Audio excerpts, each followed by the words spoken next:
નીલમબાગ ચોકમાં ટ્રકે એક્ટિવા સવાર માતા પુત્રને અડફેટે લેતા પુત્રનું કમકમાટી ભર્યું મોત નીપજ્યું હતું।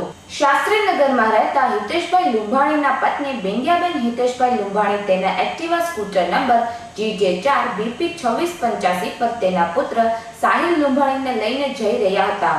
તે વેળાએ ટ્રક નંબર GJ4 V5687 ના ચાલકે એક્ટિવાને અડફેટે લેતા માતા પુત્ર રસ્તા પર પછડાયા હતા અને પુત્ર સાહિલને ટ્રકે ઘસડતા તેનું ઘટના સ્થળે મોત નીપજ્યું હતું।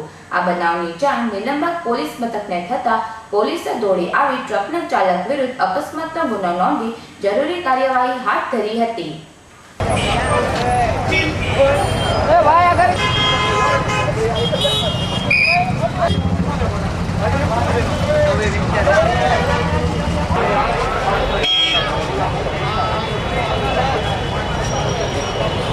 બાપુજીના લાડવા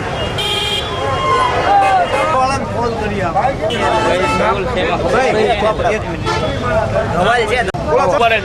એક જણો વિશે બરાબર છે।